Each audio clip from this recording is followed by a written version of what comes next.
আসসালামু আলাইকুম বাচ্চারা।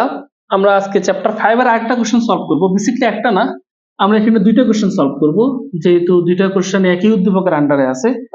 সো চলো আমরা আগে প্রশ্নটা দেখি যে চ্যাপ্টার 5 এর এই প্রশ্নে কি বলা হচ্ছে।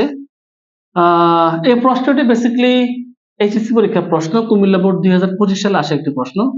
তো বলা হচ্ছে উদ্দীপকের কোডটির আউটপুটে গুড লেখাটি কতবার প্রদর্শিত হবে। আমরা দেখতে পাচ্ছি যে প্রোগ্রামটার মধ্যে এখানে প্রিন্টএফ এর মধ্যে গুড লেখা আছে। এখন এই গুড কতবার প্রদর্শিত হবে?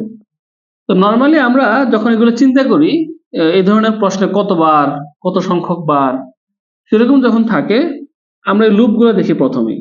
আমরা লুপে দেখতে পাচ্ছি যে লুপের ইনিশিয়ালাইজেশন বা শুরু হয়েছে 1 থেকে, প্রতিবারে 3 করে বাড়বে এবং n সংখ্যক পর্যন্ত গুনবে, n সহ গুনবে, এবং n এর মান দেয়া আছে এখানে 10। তাহলে লুপ কাউন্ট হবে 1, একের পরে যদি 3 বাড়ে তাহলে সেক্ষেত্রে হবে 4, 4-এর পরে 3 বাড়লে সেক্ষেত্রে হবে 7, 7-এর পর 3 বাড়লে সেক্ষেত্রে হবে 10। তাহলে এই লুপটি চলবে 1, 4, 7, 10 এই চারটি ভ্যালুর জন্য। এই চারটি ভ্যালুর জন্য সে লুপ অংশে ঢুকবে। বাট এখানে এই গুড লেখাটি তখনই ছাপাবে যদি কন্টিনিউ কাজ না করে। কন্টিনিউ যখন কাজ করবে তখন এই গুড না ছাপিয়ে সে এখান থেকে উপরে চলে যাবে। আর কন্টিনিউ কাজ করবে তখন যদি এই শর্ত মানে। তাহলে সোজা কথা কি দাঁড়ালো, যদি যখন i এর মান 4 হবে বা i এর মান যখন 4 এর সমান হবে তখনই কন্টিনিউ কাজ করবে।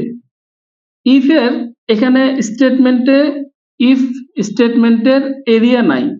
এরিয়া না থাকার কারণে এরকম কোনো সেকেন্ড ব্র্যাকেট নাই, এই যে এরকম কোনো সেকেন্ড ব্র্যাকেট নাই, না থাকার কারণে ইফ স্টেটমেন্টের ইমিডিয়েট লাইন যে লাইনটা এখানে আছে সেটাই কাজ করবে যদি ইফ শর্তটা মানে। তাহলে আমরা বুঝতে পারতেছি যখন 1 এর জন্য লুপ এখানে ঢুকবে তখন i এর মান হবে 1, 1 4 এর সমান না, যার কারণে কন্টিনিউ কাজ করবে না, সেক্ষেত্রে গুড ছাপাবে। তাহলে 1 এর জন্য কিন্তু গুড ছাপালো। উপরে গিয়ে i এর মান যখন 3/4 হবে, ভিতরে যখন আসবে সে 4 কে 4 এর সমান, ইয়েস 4 এর সমান, এক্ষেত্রে কন্টিনিউ কাজ করবে এবং সে উপরে চলে যাবে। 4 এর জন্য আর গুড, যখনই i এর মান 4 ছিল তখন আর এই গুড ছাপাচ্ছে না, তাহলে 4 বাদ। উপরে গিয়ে মানটা হবে 7। তাহলে 7 কি 4 এর সমান, ভিতরে আসবে 7 10 থেকে ছোট, ভিতরে আসার পর 7 কি 4 এর সমান, সঠিক উত্তর কি হবে? হ্যাঁ, না, 7 4 এর সমান না, শর্ত মানে নেই, তাই গুড কাজ কন্টিনিউ কাজ করবে না, আবার গুড ছাপাবে।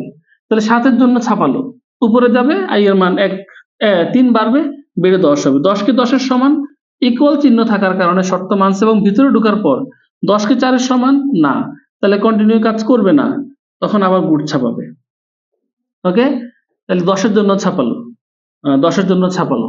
আবার আসো, আবার উপরে যাবে, i এর মান আরো 3 বাড়বে, বেড়ে কত হবে? 13।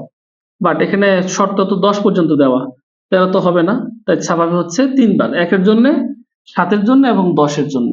তাহলে সঠিক উত্তর হচ্ছে এখানে খ, খ সঠিক। এখন আসো আমরা পরের প্রশ্নটা পড়ি। বলা হচ্ছে যে কন্ডিশনাল স্টেটমেন্ট যেটা আছে এখানে, sorry incremental statement, increment part, increment পার্টের ভ্যালু যদি i প্লাস ইকুয়াল 3 এর পরিবর্তে i প্লাস প্লাস বসানো হয়, আমরা জানি i প্লাস প্লাস বসানোর অর্থ হচ্ছে i এর মান 1 করে বাড়া।